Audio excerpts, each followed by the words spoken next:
Hi friends, welcome back to my channel. ಇವತ್ತಿನ vlog ಶುರು ಮಾಡ್ತಾ ಇದ್ದೀನಿ. ಇವತ್ತಿನ ವ್ಲಾಗ್ ವಿಶೇಷ ಏನು ಅಂತಂದರೆ ಟ್ರಿಪ್ ಹೋಗ್ತಾ ಇದ್ದೀವಿ. ಮಕ್ಕಳಿಗೆಲ್ಲ ಹಾಲಿಡೇ ಇದೆ, ಹಾಗಾಗಿ ಇನ್ನು ಟ್ರಿಪ್ಪಿಗೆ ಹೋಗೋಣ ಅಂತ ಟ್ರಿಪ್ ಹೋಗ್ತಾ ಇದ್ದೀವಿ. 3 days ಟ್ರಿಪ್ ಇರುತ್ತೆ. ಟೈಮ್ ಆಲ್ರೆಡಿ 5:30 ಆಗಿದೆ. ಅವಾಗಲೇ ಎಲ್ಲ ರೆಡಿ, 6 o'clock ಬಿಡೋಣ ಅಂತ ಅಂದ್ಕೊಂಡಿದ್ದೀವಿ. ಎಷ್ಟೊತ್ತಾಗುತ್ತೋ ನೋಡಬೇಕು. ಹೆಂಗಿರುತ್ತೆ ಟ್ರಿಪ್ಪು ಅಂತೇಳಿ. ಯಾವಾಗಲಾದರೆ ನಾವು 4 ಜನ ಹೋಗಿ ಬರ್ತಾಯಿದ್ವಿ ಕಾರಲ್ಲಿ. ಅದೊಂಥರ ಡಿಫ್ರೆಂಟಾಗಿರ್ತಾಯಿತ್ತು. ಇನ್ನು ಮಮ್ಮಿ, ಡ್ಯಾಡಿ, ತಂಗಿ, ಅವ್ರ ಫ್ಯಾಮಿಲಿ ಅವರೆಲ್ಲರೂ ಹೋಗೋದ್ರಿಂದ ಇನ್ನು ಹೆಂಗಿರುತ್ತೆ ಅಂತೇಳಿ ನೋಡೋಣ ಅಂತ. ಅಂದರೆ ಈ ಥರ ಇಷ್ಟು ಲಾಂಗ್ ಜರ್ನಿ, ಮಾಮೂಲಾಗಿ ಅಂದರೆ 1 day ಟ್ರಿಪ್ ಅದರೆಲ್ಲ ಹೋಗಿ ಬಂದಿದ್ವಿ. ಬಟ್ ಈ ಥರ ಲಾಂಗ್ ಜರ್ನಿಯಾಗಿ ಹೋಗ್ತಾ ಇರೋದು ಇದೇ ಫಸ್ಟ್ ಟೈಮು. ಹಾಗಾಗಿ ಒಂಥರ ಖುಷಿ ಇದೆ. ಎಲ್ಲ ಲಗೇಜ್ ಎಲ್ಲ ಪ್ಯಾಕ್ ಆಗಿದೆ, ಎಲ್ಲ ಜೋಡಿಸಿ ಇಟ್ಕೊಂಡಿದ್ದೀನಿ. ಇದೂ ಅಷ್ಟೇ ವೆರೈಟಿ ಬ್ಯಾಗ್, ಇದು ಹೊಸದು. ಇದು ನಮ್ಮ ಚೆರ್ರಿ ಕೊಡಿಸಿದ್ದು ಮದರ್ಸ್ ಡೇಗೆ. ನಮ್ಮ ಅಮ್ಮನಿಗೆ, ನನ್ನ ತಂಗಿಗೆ, ನನಗೆ 3 ಜನಕ್ಕೂ ಅವನು ಪ್ಯಾಕೆಟ್ ಮನಿನಲ್ಲಿ ಕೊಡಿಸಿರೋ ಅಂಥ ವೆರೈಟಿ ಬ್ಯಾಗ್ ಇದು. ಸಖತ್ತಾಗಿದೆ. ಅದು ಇದೇ ಫಸ್ಟ್ ಯೂಸ್ ಮಾಡ್ತಾ ಇರೋದು. ಹಂಗೆ ಇಟ್ಬಿಟ್ಟಿದ್ದೆ. ಇದು ಸ್ವಲ್ಪ ಡಸ್ಟ್ ಎಲ್ಲ ಆಗ್ಬಿಟ್ಟಿತ್ತು. ಎಲ್ಲ ಒರೆಸ್ಬಿಟ್ಟು ಕ್ಲೀನ್ ಮಾಡಿ ಇಟ್ಕೊಂಡಿದ್ದೀನಿ. ಇನ್ನು ಸ್ವಲ್ಪ ಟೀ ಕುಡಿಯೋಣ ಅಂತ ಟೀ ಕುಡಿತಾ ಇದ್ದೀನಿ. ಡ್ರೆಸ್ ಒಂದು ಚೇಂಜ್ ಮಾಡಬೇಕು. ಇನ್ನು ಇವರೆಲ್ಲ ರೆಡಿ ಆಗೋಷ್ಟರಲ್ಲಿ ಎಷ್ಟೊತ್ತಾಗುತ್ತೆ ನೋಡಿಬಿಟ್ಟು ಇನ್ನು ರೆಡಿ ಆದರೆ ಆಯಿತು ಅಂತ ರೆಡಿ ಆಗಿದ್ವಿ. ಬನ್ನಿ ಫ್ರೆಂಡ್ಸ್, ಹೋಗ್ಬರೋಣ ಅಂತ.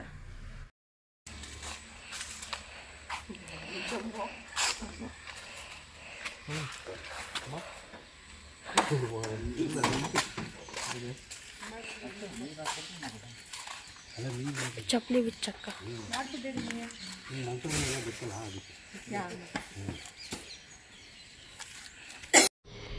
ಇನ್ನು ಎಲ್ಲಿಗಾದರೂ ಹೊರಗಡೆ ಹೋಗಬೇಕು ಅಂತಂದರೆ, ಇಲ್ಲ ಟ್ರಿಪ್ಪಿಗೆ ಏನಾದರೂ ಹೋಗಬೇಕು ಅಂತಂದರೆ ಫಸ್ಟು ಗಾಡಿಗೆಲ್ಲ ಪೂಜೆ ಎಲ್ಲ ಮಾಡಿಬಿಟ್ಟು ಆಮೇಲೆ ನಿಂಬೆಹಣ್ಣೆಲ್ಲ ತುಳಿಸಿ ಎಲ್ಲಿಗಾದರೂ ಟ್ರಿಪ್ಪಿಗೆ ಅಂತ ಹೋಗ್ತೀವಿ. ಅದು ಫಸ್ಟಿಂದನೂ ನಮಗೆ ಹಂಗೆ ರೂಢಿಯಾಗಿದೆ.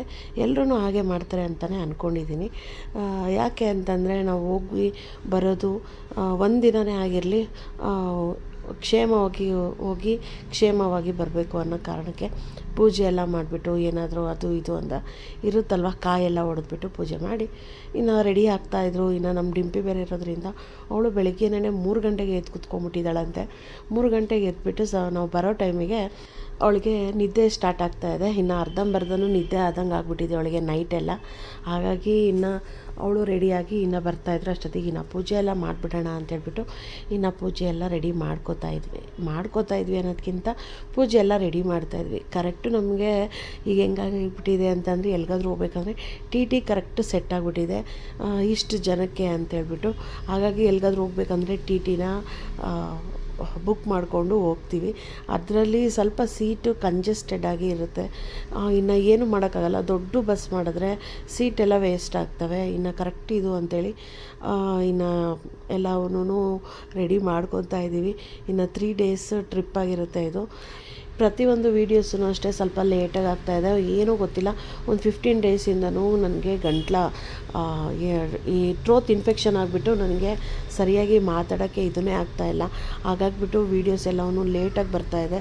ಹಾಗೆ ನಂದು ಸವಿತಾಸ್ ವ್ಲಾಗ್ಸ್ ಆ್ಯಂಡ್ ಕ್ರಿಯೇಷನ್ ಚಾನಲ್ನಲ್ಲಿ ಕಂಟಿನ್ಯೂ ಆಗಿ ನಾನು ಶಾರ್ಟ್ಸ್ ಆಗಿರಲಿ ಮತ್ತು ಲಾಂಗ್ ವೀಡಿಯೋನ ಅಪ್ಲೋಡ್ ಮಾಡ್ತಾಯಿದ್ದೀನಿ.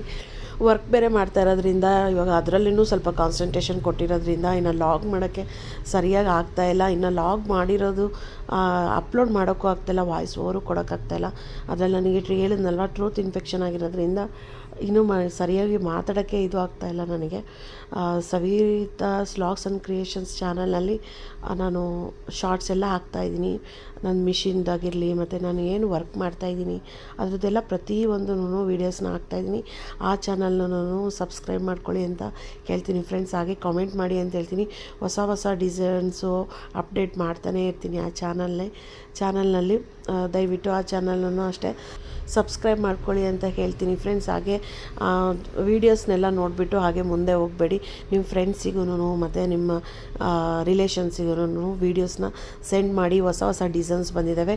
ನೀವು ಆ ಥರ ಡಿಸೈನ್ಸ್ ಮಾಡಿಸ್ಕೋಬೇಕು ಅಂತಂದರೆ ನನ್ನ ಕಾಂಟ್ಯಾಕ್ಟಿಗೆ ಸ್ಕ್ರೀನ್ಶಾಟ್ ಆಗಿರಲಿ ಅಥವಾ ಕಾಲ್ ಮಾಡಿದ್ರೂ ನಾನು ರಿಪ್ಲೈನ ಖಂಡಿತವಾಗ್ಲೂ ಮಾಡ್ತೀನಿ. ಇನ್ನು ನೋಡ್ಬೋದು. ಇನ್ನು ಪೂಜೆಗೆ ಅಂತ ಹೇಳ್ಬಿಟ್ಟು ಇನ್ನು ಎಲ್ಲ ರೆಡಿ ಆಯಿತು. ಇನ್ನು ಲಾಸ್ಟ್ ಪೂಜೆ ಮಾಡಿಬಿಟ್ಟು ಇನ್ನು ಕಾಯಿ ಹೊಡೆಯೋದಷ್ಟೇ ಇರೋದು. ಇನ್ನು ಬ್ಯಾಗ್ಸ್ ಎಲ್ಲವೂ ಅಷ್ಟೇ 3 ದಿನ ಅಲ್ವಾ, ಹಾಗಾಗಿ ಸ್ವಲ್ಪ ಬ್ಯಾಗ್ಗಳೆಲ್ಲ ಜಾಸ್ತಿನೇ ಇದ್ವು. ಇನ್ನು ಸ್ನ್ಯಾಕ್ಸ್ ಅಂತೆ, ನೀರಿಂದು ಬಾಟಲೇ ತೊಗೊಂಡ್ಬಿಟ್ಟಿದ್ವಿ. ಇನ್ನು ಪ್ರತಿಯೊಬ್ಬರು ಒಂದೊಂದು ಸಿಂಗಲ್ ಬಾಟ್ಲು ಇಟ್ಕೊಂಡು ಎಷ್ಟಂತ ಬಾಟ್ಲು ತೊಗೊಳಕ್ಕಾಗುತ್ತೆ. ಅದಕ್ಕೆ ಮನೇಲೇ ಒಂದು ಬಾಟಲ್ ಇತ್ತು, ಅದು 5 ರೂಪೀಸ್ ಕಾಯಿನ್ ಹಾಕಿ ತುಂಬಿಸ್ತಾರಲ್ಲ, ಅದರಲ್ಲೇ ತುಂಬಿಸ್ಕೊಂಬಿಟ್ಟಿದ್ವಿ ಒಂದು ಫುಲ್ಲು ಬಾಟಲ್ನ. ಎಲ್ಲಿವರೆಗೂ ಸಾಧ್ಯನೋ ಅಲ್ಲಿವರೆಗೂ ನೀರು ಇರುತ್ತೆ. ಯಾಕೆಂದರೆ ಮಕ್ಕಳು ಎಲ್ಲ ಕೇಳ್ತಾನೆ ಇರ್ತಾರೆ ನೀರನ್ನ, ಎಲ್ಲಿ ಬೇಕಲ್ಲಿ ನೀರು ನಿಲ್ಲಿಸಿ ತೊಗೊಂಡು ಎಲ್ಲ ಆಗಲಿಲ್ಲದ ಕೆಲಸ ಅಂತೇಳ್ಬಿಟ್ಟು ಬಾಟ್ಲಿನಲ್ಲೇ ಇದು ತೊಗೊಂಡು ನೀರೆಲ್ಲ ತುಂಬಿಸ್ಕೊಂಡ್ವಿ. ಇನ್ನೆಲ್ಲ ಬ್ಯಾಗೆಲ್ಲ ಲಗೇಜ್ಗಳು ಎಲ್ಲ ಇಟ್ಬಿಟ್ಟು ಇನ್ನೆಲ್ಲ ಕೂತ್ಕೊಂಡು ಇನ್ನು ಹೊರಡ್ತಾ ಇದ್ದೀವಿ. ನೋಡ್ಬೋದು ತುಂಬ ಅಂದರೆ ತುಂಬ ಚೆನ್ನಾಗಿತ್ತು, ಖುಷಿಯಾಗಿತ್ತು.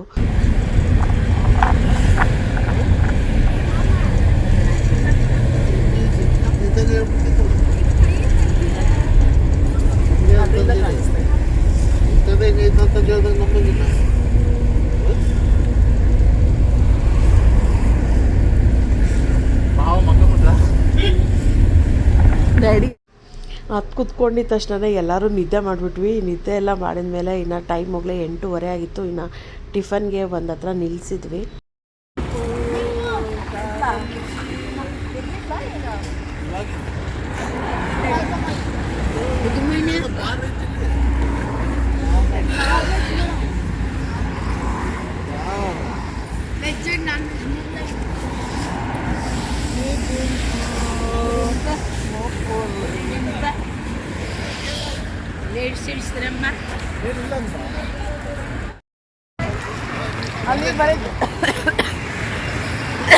ಅಲ್ಲಿ ಬರೀ ದೋಸೆ ಇತ್ತಲ್ಲ ನೋಡಿ, ಅಲ್ಲಿ ದಾವಣಗೆರೆ ಬೆಣ್ಣೆ ದೋಸೆ ಅಂತ ಕಾಣಿಸ್ತು. ಹಂಗಾಗ್ಬಿಟ್ಟು ಫಸ್ಟ್ ಅಲ್ಲಿಗೆ ಹೋದ್ವಿ, ನೋಡೋಣ ದೋಸೆ ಏನಾದರೂ ಸಿಗುತ್ತೇನೋ ಅಂತ. ಅದು ನಮ್ಮದು ದಾವಣಗೆರೆ ಬೇರೆ ಅಲ್ವಾ, ಹಾಗಾಗಿ ಇನ್ನು ನೋಡಿದ್ರೆ ಅಲ್ಲಿ ದೋಸೆನೇ ಇರಲಿಲ್ಲ ಅಂದೆ. ಹಂಗಾಗಿ ಈ ಕಡೆ ಪಕ್ಕಕ್ಕೆ ಇನ್ನೊಂದು ಹೋಟೆಲ್ ಇತ್ತು, ಅಲ್ಲಿಗೆ ಬಂದ್ವಿ. ಇನ್ನು ಅಲ್ಲಿ ಕುತ್ಕೊಂಡು ಇನ್ನು ಯಾರಿಗೆ ಏನೇನು ಬೇಕು ಅಂತ ಆರ್ಡ್ರನ್ನ ಮಾಡ್ಕೊತಾಯಿದ್ರು. ಅಂದಾಗೆ ಟ್ರಿಪ್ ಹೋಗ್ತಾಯಿದ್ದೀವಿ. ಯಾವ ಟ್ರಿಪ್ಪು ಎಲ್ಲಿಗೆ ಅಂತ ಹೇಳಿಲ್ಲಲ್ವಾ ಫ್ರೆಂಡ್ಸ್.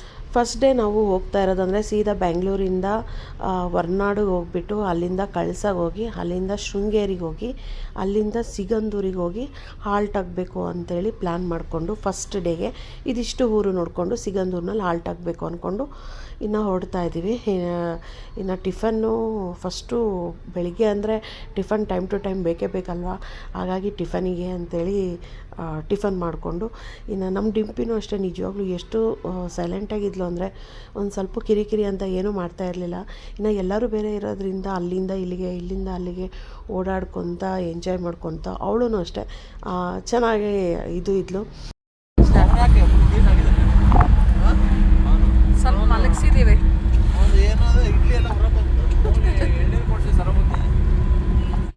ಇನ್ನು ಹೊರನಾಡಿಗೆ ಹೋಗುವವರೆಗೂ ಅಲ್ಲಿ ಫುಲ್ಲು ಘಾಟ್ ಸೆಕ್ಷನ್, ಅಂದರೆ ಘಾಟ್ ಸೆಕ್ಷನು. ಒಬ್ರಿಗೆ ತಪ್ಪಿದ್ರೆ ಒಬ್ರಿಗೆ ವಾಮಿಟ್ ಆಗ್ತಾಯಿದೆ. ಕಾರ್ನಲ್ಲಿ ಇಷ್ಟು ಸಲ ಹೋಗಿ ಬಂದಿದ್ದೀವಿ, ನಮ್ಮ ತಂಗಿಯರಾಗಿರಲಿ ನಮ್ಮ ತಮ್ಮವರಾಗಿರಲಿ ನಾವಾಗಿರಲಿ ಯಾವಾಗಲೂ ಈ ಥರ ಇಷ್ಟು ವಾಮಿಟ್ ಅಂತ ಆಗೇ ಇರಲಿಲ್ಲ. ಬಟ್ ನಿಜವಾಗ್ಲೂ ಅಂದರೆ ಡ್ರೈವರ್ಗೆ ಅವರಿಗೆ ಪ್ರಾಕ್ಟೀಸ್ ಇರುತ್ತಲ್ವ, ಫಾಸ್ಟಾಗಿ ಟರ್ನ್ ಮಾಡ್ತಾರೆ. ಆ ಟರ್ನ್ ಮಾಡುವಾಗ ನಮಗೆ ಹೊಟ್ಟೆನಲ್ಲೆಲ್ಲ ಕಲಿಸ್ದಂಗೆ ಆಗ್ಬಿಟ್ಟು ಎಲ್ಲರಿಗೂ ಒಬ್ರಿಗೆ ತಪ್ಪಿದ್ರೆ ಒಬ್ರಿಗೆ ವಾಮಿಟ್ ಅಂದರೆ ವಾಮಿಟ್ ಆಗ್ತಾಯಿತ್ತು. ಏನು ಹೇಳ್ಬೇಕಂದ್ರೆ ಯಾವಾಗಲೂ ನನಗಾಗ್ತಾಯಿತ್ತು, ನೋಡಿದ್ರೆ ಈ ಸಲ ನನಗಾಗಿಲ್ಲ, ನನಗೆ ಬಿಟ್ಬಿಟ್ಟು ಬೇರೆ ಎಲ್ಲರಿಗೂ ಆಗ್ತಾಯಿತ್ತು. ಅದನ್ನೇ ಅನ್ಕೊತಾ ಇದ್ದೆ, ಅಪ್ಪ ಸದ್ಯಕ್ಕೆ ನನಗಂತೂ ಆಗಿಲ್ಲಲ್ಲ ಅಂತೇಳ್ಬಿಟ್ಟು. ಯಾಕೆಂದರೆ ಎಲ್ಲಾದರೂ ಹೊರಗಡೆ ಹೋಗಬೇಕು, ಈ ಥರ ಟ್ರಿಪ್ಪಿಗೆ ಹೋಗಬೇಕು ಅನ್ನೋ ಟೈಮ್ನಲ್ಲಿ ವಾಮಿಟ್ ಎಲ್ಲ ಆಗಿಬಿಟ್ರೆ ಫುಲ್ಲು ಟಯರ್ಡ್ ಆಗಿಬಿಡ್ತೀನಿ ನಾನು. ಸದ್ಯಕ್ಕೆ ನನಗೆ ಆ ಥರ ಎಲ್ಲ ಏನಿರಲಿಲ್ಲ. ಇನ್ನು ಎಲ್ಲರಿಗೂ ನನ್ನ ಮಗನಿಗೆ, ನಮ್ಮ ತಂಗಿಗೆ, ನಮ್ಮ ತಮ್ಮನ ಹೆಂಡ್ತಿಗೆ ಎಲ್ಲರಿಗೂ ವಾಮಿಟ್ ಅಂದರೆ ವಾಮಿಟ್ ಆಗ್ತಾಯಿತ್ತು. ಅದಕ್ಕೆ ಒಂದು ಹತ್ರ ನಿಲ್ಲಿಸ್ಬಿಟ್ಟು ಒಂದು ಸ್ವಲ್ಪ ಟೈಮ್ ಸ್ಪೆಂಡ್ ಮಾಡಿ ಹೋಗೋಣ ಅಂತೆ, ಸ್ವಲ್ಪ ಎಲ್ಲರೂ ರಿಲ್ಯಾಕ್ಸ್ ಆಗ್ತಾರೆ ಅಂತೇಳ್ಬಿಟ್ಟು ಒಂದು ಹತ್ರ ನಿಲ್ಲಿಸಿದ್ವಿ. ನಂಗೊಂದು ಅದು ಸ್ಲಬ್ ಇದೆ ಮಾಡಿ ಯೋ ಇಲ್ಲಿ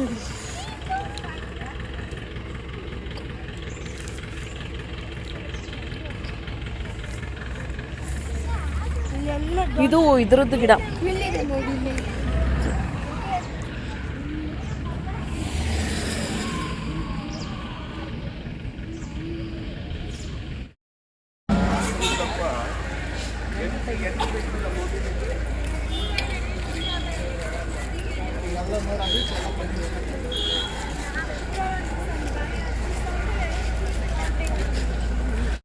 ಹೊರ್ನಾಡಿಗೆ ಬರೋಷ್ಟರಲ್ಲಿ ಮಧ್ಯಾಹ್ನ 2:45 3 ಗಂಟೆ ಆಗಿತ್ತು. ಕರೆಕ್ಟು ಇನ್ನು ಅಲ್ಲಿ ಊಟನೂ ನಡೀತಾ ಇತ್ತು. ಇನ್ನು ಹಂಗಾಗಿ ಫಸ್ಟು ಊಟನ ಮಾಡಿಬಿಡಿ ಅಂತಂದರು. ಅಲ್ಲಿ ನಿಂತ್ಕೊಂಡಿರ್ತಾರೆ, ಅವರೇ ಹೇಳ್ತಾ ಇರ್ತಾರೆ ಊಟದ ಟೈಮ್ ಇದೆ, ಇನ್ನೊಂದು ಸ್ವಲ್ಪ ಹೊತ್ತು ಇರುತ್ತೆ ಅಷ್ಟೇ, ಕ್ಲೋಸ್ ಆಗಿಬಿಡುತ್ತೆ, ಊಟ ಮಾಡ್ಕೊಂಡು ಆಮೇಲೆ ದರ್ಶನಕ್ಕೆ ಹೋಗ್ರಿ ಅಂತಂದರು. ಹಾಗಾಗಿಬಿಟ್ಟು ಇನ್ನು ಆಯಿತು, ಊಟ ಮಾಡಿಕೊಂಡು ದರ್ಶನಕ್ಕೆ ಹೋದರೆ ಆಯಿತು ಅಂತ ಹೇಳ್ಬಿಟ್ಟು ಇನ್ನು ಅಲ್ಲೆಲ್ಲ ಸೀನ್ಸ್ ಎಲ್ಲ ನೋಡೋಕ್ಕೆಲ್ಲ ಎಷ್ಟು ಚೆನ್ನಾಗಿತ್ತು ಅಂದರೆ ಕೂಲಾಗಿತ್ತು ಪ್ಲೇಸ್ ಅಂತೂ. ಚಳಿನೂ ಆಗ್ತಾಯಿತ್ತು. ಇನ್ನು ಊಟ ಎಲ್ಲ ಮುಗಿಸ್ಕೊಂಡ್ಬಿಟ್ಟು ಇನ್ನು ಕ್ಯೂ ಇತ್ತು ಸ್ವಲ್ಪ, ಹಂಗೆ ದರ್ಶನಕ್ಕೆ ಅಂತೇಳ್ಬಿಟ್ಟು ನಿಂತ್ಕೊಂಡ್ವಿ. ಊಟನೂ ಅಷ್ಟೇ ಚೆನ್ನಾಗಿತ್ತು. ಬೆಳಗ್ಗೆ ಇಡ್ಲಿ ತಿಂದಿದ್ದೆ ಅಲ್ಲಿ ಹೋಟೆಲ್ನಲ್ಲಿ, ಮಧ್ಯಾಹ್ನ 3 ಗಂಟೆವರೆಗೂ ಏನೂ ತಿಂದಿರಲಿಲ್ಲ. ಇಲ್ಲಿ ಬಂದಮೇಲೆ ಇನ್ನು ಅನ್ನ ಸಾಂಬಾರೆಲ್ಲ ಇತ್ತು, ಚೆನ್ನಾಗಿತ್ತು ಊಟ ಹೊರ್ನಾಡಿನಲ್ಲಿ. ಊಟ ಎಲ್ಲ ಮುಗಿಸ್ಕೊಂಡು ದೇವ್ರ ದರ್ಶನ ಎಲ್ಲ ಮುಗಿಸ್ಕೊಂಡು ದರ್ಶನವೂ ಆಯಿತು, ಚೆನ್ನಾಗಾಯಿತು. ಕ್ಯೂ ಇದ್ರೂ ನಿಧಾನಕ್ಕೆ ದರ್ಶನ ಎಲ್ಲ ಚೆನ್ನಾಗಾಯಿತು. ಎಷ್ಟು ಈ ಒಂದು ದಿನದಲ್ಲಿ ಇವೆಲ್ಲ ಊರು ನೋಡಬೇಕು ಅಂದ್ಕೊಂಡಿದ್ವಿ, ಇಲ್ಲೇ 3:30 4 ಗಂಟೆ ಆಯಿತು. ಇನ್ನು ಕಳಸಾಗೆ ಹೋಗ್ಬಿಟ್ಟು ಅಲ್ಲಿಂದ ಶೃಂಗೇರಿಗೆ ಹೋಗಿ, ಶೃಂಗೇರಿಯಿಂದ ಸಿಗಂದೂರಿಗೆ ಹೋಗಬೇಕು. ಇನ್ನು ಟೈಮ್ ಆಗುತ್ತಾ, ಇಲ್ಲೇ ಆಲ್ರೆಡಿ ಟೈಮ್ ಆಗಿಬಿಡ್ತಲ್ಲ ಅಂತೇಳ್ಬಿಟ್ಟು ಅಂದ್ಕೊತಾ ಇದ್ವಿ. ನೋಡೋಣಂತೆ ಕೊನೆವರೆಗೂ ನೋಡಿ ಸಿಗಂದೂರವರೆಗೂ ಹೋಗೋಕ್ಕಾಗುತ್ತಾ ನಮಗೆ, ಇಲ್ಲ ಅರ್ಧಕ್ಕೆ ಎಲ್ಲಾದರೂ ನಿಂತ್ವಾ ಅಂತೇಳಿ. ಫ್ರೆಂಡ್ಸ್, ಇದು ಹೊರನಾಡು ನೋಡಿಕೊಂಡು ಇನ್ನು ಏನೋ ಇದಾದ್ವಿ. ದರ್ಶನವೂ ಆಯಿತು, ಊಟನೂ ಆಯಿತು. ಇಲ್ಲಿ ಪ್ರಸಾದ ಇತ್ತು, ಪ್ರಸಾದನೂ ಇತ್ತು. ಫಸ್ಟು ಪ್ರಸಾದ ತಿಂದ್ಬಿಟ್ವಿ, ಆಮೇಲೆ ದರ್ಶನ ಎಲ್ಲ ಮುಗಿಸ್ಕೊಂಡು ಓಡ್ತಾ ಇದ್ದೀವಿ. ಸ್ಟೆಪ್ಸ್ ಇದ್ದಾವೆ, ಒಂದು ಸ್ವಲ್ಪ ಇದಾವೆ ಅಷ್ಟೇ ಸ್ಟೆಪ್ಸು, ಚೆನ್ನಾಗಿದೆ ಅಂತ.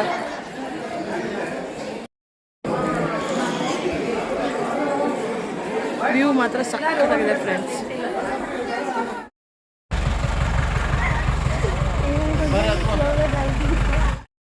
ಹೊರನಾಡು ಎಲ್ಲ ನೋಡಿಕೊಂಡು ಬಂದಿದ್ದೆ. ಮತ್ತು ಕಳಸಾಗೆ, ಇಲ್ಲಿ ಕಳಸದಲ್ಲಿನೂ ಅಷ್ಟೇ ಒಂದು ಸ್ವಲ್ಪ ಸ್ಟೆಪ್ಸ್ ಇತ್ತು, ಅದನ್ನು ಹತ್ತುತ್ತಾ ಇದ್ವಿ. ನನಗಂತೂ ಇತ್ತೀಚೆಗೆ ಸ್ಟೆಪ್ಸ್ ಹತ್ತೋಕ್ಕೆ ಆಗೋದಿಲ್ಲ. ಅದರಲ್ಲಿ ಇದು ಸ್ಟೆಪ್ಸು ಸ್ವಲ್ಪ ಹೈಟಲ್ಲಿ ಇರೋದ್ರಿಂದ ಇನ್ನು ಸ್ಟೆಪ್ಸ್ನ ಹತ್ತುತ್ತಾ ಇದ್ವಿ. ಒಂದು ಸ್ವಲ್ಪ ಅಂದ್ಕೊಂಡು ಎಷ್ಟೊಂದು ಸ್ಟೆಪ್ಸ್ ಇದ್ದಾವೆ. ಸ್ಟೆಪ್ಸ್ ಇಳಿಯೋದು ಈಸಿ, ಹತ್ತೋದು ಸ್ವಲ್ಪ ಕಷ್ಟನೇ. ಇನ್ನು ಏನು ಮಾಡೋಕ್ಕಾಗಲ್ಲ. ಇನ್ನು ದೇವಸ್ಥಾನದಲ್ಲಾಗಿರಲಿ, ಇನ್ನು ಎಲ್ಲಾದರೂ ಒಂದೊಂದು ಕಡೆ ಈ ಥರ ಇದ್ದೇ ಇರ್ತವೆ, ಹತ್ಕೊಂಡು ಹೋಗಲೇಬೇಕಾಗುತ್ತೆ. ಇನ್ನು ಅಷ್ಟು ದೂರದಿಂದ ಬಂದಿದ್ದೀವಿ ಅಂತಂದರೆ ಇನ್ನು ಹೋಗಲೇಬೇಕಲ್ವ. ಇನ್ನು ಸ್ವಲ್ಪ ಕಷ್ಟಪಟ್ಟರೆ ಏನಾಗಲ್ಲ ಅಂತೇಳಿ ನನಗೆ ಕಾಲು ಈ ಮಂಡಿ ಯಾಕೋ ನೋವು ಬಂದುಬಿಟ್ಟಿದೆ, ಜಾರು ಬಿದ್ದುಬಿಟ್ಟಿದೆ ನಾನು. ಹಂಗಾಗ್ಬಿಟ್ಟು ಆವಾಗಿಂದನೂ ನನಗೆ ಸ್ವಲ್ಪ ಇದು ನೋವು ಬಂದುಬಿಟ್ಟಿರೋದ್ರಿಂದ ಇನ್ನು ಹಾಸ್ಪಿಟ್ಲಿಗೆಲ್ಲ ತೋರಿಸ್ಕೊಂಡಿದ್ದೆ, ಟ್ಯಾಬ್ಲೆಟ್ಸ್ ಎಲ್ಲ ತೊಗೊತಾ ಇದ್ದೆ. ಹಂಗಾಗ್ಬಿಟ್ಟು ಸ್ವಲ್ಪ ಈ ಸಲಿನೇ ಸ್ವಲ್ಪ ಜಾಸ್ತಿ ನೋವು ಅಂತ ಅನ್ನಿಸ್ತಾಯಿತ್ತು. ಇನ್ನು ಕಳಸದಲ್ಲಿ ದರ್ಶನವೂ ಅಷ್ಟೇ ಈಸಿಯಾಗಿ ಆಯಿತು, ಏನೂ ರಶ್ ಅಂತ ಏನೂ ಇರಲಿಲ್ಲ. ಚಿಂಟಿದ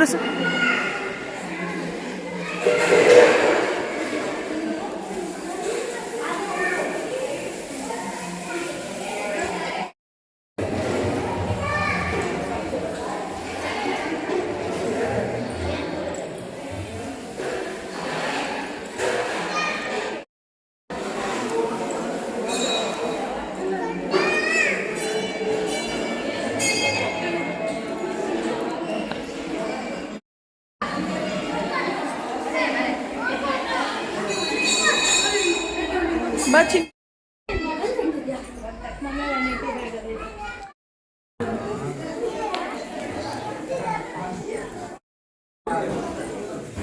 ನಾನು ಮೆಲ್ಲ ಇದೆ.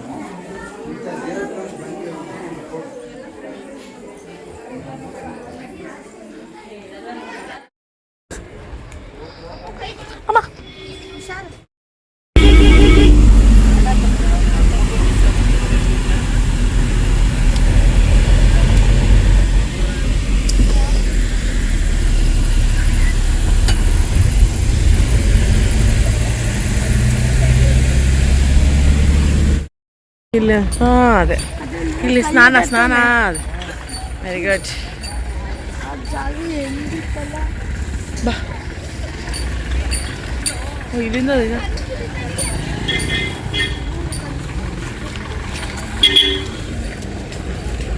ಕಳಸಾಯಿಂದ ನೆಕ್ಸ್ಟ್ ಬಂದಿದ್ದೆ ನಾವು ಶೃಂಗೇರಿಗೆ. ಇನ್ನು ಶೃಂಗೇರಿಗೆ ಎಷ್ಟೊತ್ತಾಗುತ್ತೋ ಏನೋ ಅಂದ್ಕೊಂಡಿದ್ವಿ, ಪರವಾಗಿಲ್ಲ. ಒಂದು 8:30 ಅಷ್ಟೊತ್ತಿಗೆಲ್ಲ ನಾವು ಶೃಂಗೇರಿನಲ್ಲಿ ಇದ್ವಿ ನಾವು.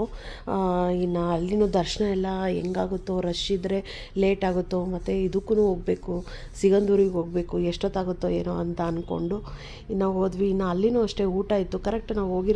ನಾವು ಎಲ್ಲೆಲ್ಲಿ ಹೋಗಿದ್ವಿ ಪ್ಲೇಸಸ್ಸು ಅಲ್ಲೆಲ್ಲ ನಮಗೆ ಪ್ರಸಾದ ಸಿಕ್ಕಿದೆ. ನಮಗೆ ನಿಜವಾಗ್ಲೂ ಪ್ರಸಾದ ತಿನ್ನೋಕ್ಕೂ ಅದೃಷ್ಟ ಮಾಡಿರಬೇಕು ಅಂತೇಳಿ ಅಂತಾರೆ.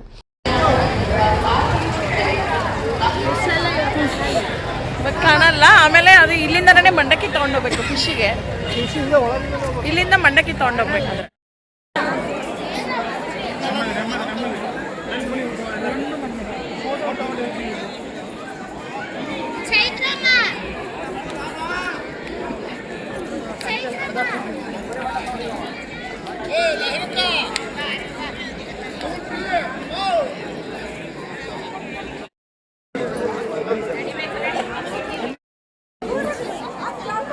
ನಾನೇ ನನ್ನ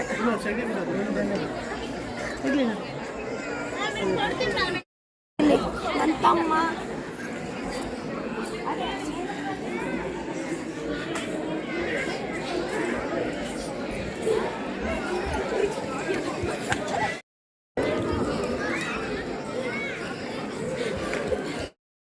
ಡಿಬ್ಬ ಕಾಲ್ ತೋರ್ಸು.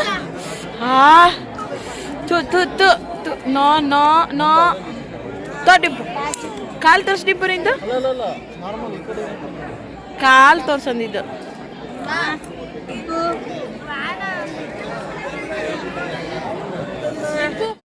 ಅಲ್ಲೂರಿಂದ ದೇವಸ್ಥಾನ ಮುಗಿಸ್ಕೊಂಡು ಸಿಗಂದೂರು, ಆಮೇಲೆ ಮಲ್ಪೆ,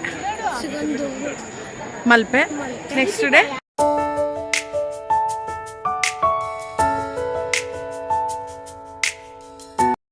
ಹಿಂಗೆ ಹೋಗೋದಲ್ಲ. ಹಂಗೆ ಇವಾಗ ಬೇಡ, ಇದು ಚಿಂಟು ತಿನ್ಬೇಡ. ಇವಾಗ ಇರೋ ಸಾಲದೇನೆ ಸಾಲ್ದ ನಿಂಗೆ ವಾಟರ್ ಮೆಲನ್ ಜ್ಯೂಸು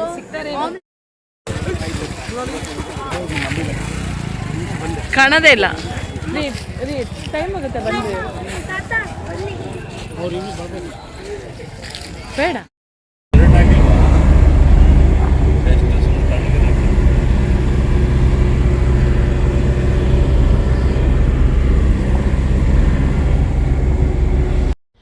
ಇನ್ನು ಶೃಂಗೇರಿನಲ್ಲಿ ಊಟ ಎಲ್ಲ ಮುಗಿಸ್ಕೊಂಡು ಇನ್ನು ಬಿಡೋಷ್ಟರಲ್ಲಿ ಅವಾಗಲೇ 9 ಗಂಟೆ ಆಗಿತ್ತು, 9:30 ಆಗಿತ್ತು.